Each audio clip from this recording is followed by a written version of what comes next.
I used to feel like people who hurt me just disappeared from my life for a reason, some kind of cosmic justice, where distance was the only cure. For years, whenever someone who hurt me showed up again, I'd get defensive, confused, or just plain angry. Why on earth would they come back? Didn't they know the damage they'd done? But the truth is, most of the time, when someone comes back into your life after hurting you, it's not about healing you or making things right. It's only about one thing. And understanding this completely changed the way I see relationships. And honestly, saved me from so much heartbreak. If you want freedom from confusion and emotional chaos, when someone re-enters your life after hurting you, stick with me through this story. Because the real reason they come back is simpler than you think, and it's not what you expect. I remember this time a few years ago, when someone who had betrayed my trust reached out after months of silence. When they called, my heart did a weird flip, part hope, part dread. My first reaction was to shut down completely, thinking they must have some selfish motive, or they just wanted to reopen old wounds. But that call led me down a rabbit hole of questions about the why behind their return. Did they regret what they did? Were they trying to fix things? Or was it something else entirely? What I discovered blew my mind. The real reason someone comes back after hurting you is because of what they need. From themselves, not from you. They come back because they haven't healed what's broken inside, and you become a mirror reflecting their unresolved emotions. It's like they're trying to complete a puzzle they never finished, and you're the missing piece. This realization was brutal and liberating all at once, and it made me understand this pattern in a way I never could before. Here's the thing. When someone hurts you and then returns, it's not about redemption or even forgiveness. It's about their inner struggle with their own pain, insecurity, or guilt. You see, they might be coming back because they're confused about their feelings, or maybe they crave validation that they're capable of being loved, despite their mistakes. I know it seems harsh to hear that it's about them and not you, especially when you've been the one hurt.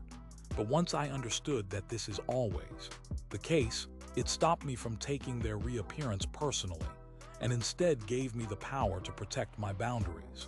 Think of it like this. If someone's soul has a wound, sometimes they try to bandage it by reconnecting with the very person they hurt, hoping to soothe their own ache, not because they want to heal you. When I first started to wrap my head around this, I thought maybe I could somehow fix their pain by letting them back in. At first, I resisted the idea that I wasn't responsible for their healing, and that feeling led me down a path of trying to make everything right with them. That didn't work. The moment I stopped trying to be their therapist, their savior, or the fixer of their past mistakes was when I began to trust myself more. I realized that healthy boundaries mean saying no, even if someone looks remorseful or desperate.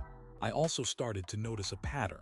Those who come back without real change or accountability tend to repeat the same hurtful cycles. The difference came when I asked myself, what are they really returning for? And the answer was rarely about true reconciliation. It was about their journey with themselves, not with me. Everything changed when I learned about emotional projection, a psychological concept that helped me see why people return. Emotional projection is basically when someone unconsciously puts their feelings, fears, or needs onto another person. So when someone who hurt you comes back, they might be dealing with shame, regret, or loneliness, and instead of sitting with those uncomfortable emotions, they project them onto you. This means they expect you to carry their emotional baggage, or give them the forgiveness they can't find inside. Once I understood this, I started to see their return as a kind of emotional plea that they couldn't meet themselves. It's like they're showing up at your door because they don't know how to sit with the pain inside. This helped me stop making their presence about me, and instead focus on my own mental and emotional well-being. More importantly, I realized that when someone returns after hurting you, the power is in your response. Are you going to let them back in a way that protects your heart? Or are you going to fall into the same trap, risking getting hurt all over again? This was a tough lesson for me, because I'm naturally someone who wants to believe in people and second chances. But after dozens of cycles where I gave chances and ended up more hurt, I learned to listen to the subtle signals, the actions that actually show growth, not just apologies or promises. The people worth letting back in are the ones who have done the hard work on themselves and can show real change over time. And the people who are still coming back just for emotional comfort or to ease their guilt. I learned that my quickest route to peace was letting them be in my past, not my present. Try this now.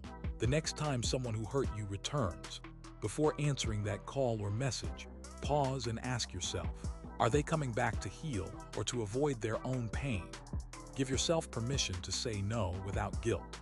What helped me was writing down my feelings honestly, not censoring the anger or confusion, but acknowledging it. Then I set clear boundaries on what I'm willing to engage with. This practice gave me control and stopped me from being pulled back into unhealthy cycles. Start small. Don't commit to deep conversations or meetings right away. Let time reveal their true intentions through consistent, respectful behavior. Remember, words can be empty, but actions are proof. One unexpected outcome of this journey was that I began to heal faster when I stopped holding space for their emotional chaos. Instead of waiting for someone else to fix what they broke, I took charge of my own healing. Studies show that people who focus on their own emotional well-being recover from relational pain twice as fast as those who fixate on the other person's changes. It's as if you're watering your own garden instead of hoping the storm will bring rain. I started practicing daily self-care rituals that built my confidence and restored my sense of self outside of any relationship. Meditation, journaling, and even small acts of kindness towards myself, like cooking my favorite meal. This helped me build an inner foundation so stable that someone else's return couldn't shake me. It's like having a fortress you can retreat to instead of a tent that folds at the first gust of wind. Here's another truth. Sometimes when someone hurt you comes back, it's because they're still stuck in the story of the past while you've already started writing your new chapter. They crave the familiarity, both the pain and the pleasure, and coming back is their attempt to slow down or avoid moving forward in their own lives. When I realized this, it was clear that letting them come back without change would only keep us both tethered to a toxic past. I learned to ask myself, is their presence adding to my story's growth or holding me hostage to old pain? The moment I made growth non-negotiable, my perspective shifted from, should I give them a chance, to do I want to lose my own progress? This honestly gave me the courage to close doors I've been afraid to shut. But I get it. You might be thinking that sometimes people come back because they truly want to make amends. And what if I'm denying a chance for real healing? I felt the same way.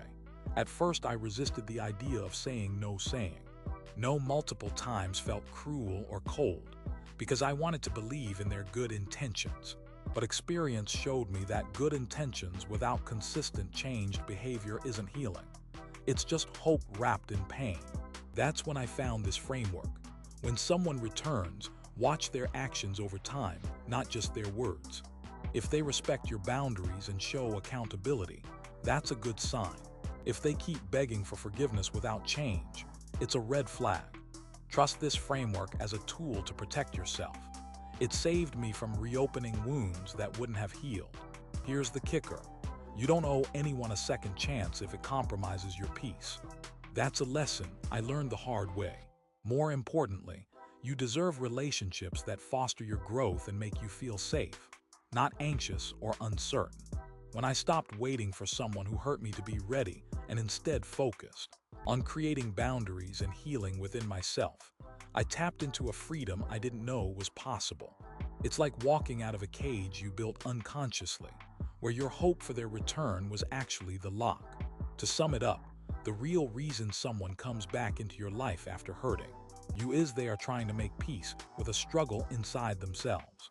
They might be searching for comfort, acceptance, or a patch for their own wounds, but it's rarely about genuinely fixing the past with you. This understanding puts you in the driver's seat. You get to decide if you engage or protect your heart by walking away. Choose what resonates most for your healing journey. But don't ignore that returning person's presence is a signal to look inward and strengthen your boundaries. Now I want to hear from you. Have you ever had someone come back after hurting you, and what did you learn from it?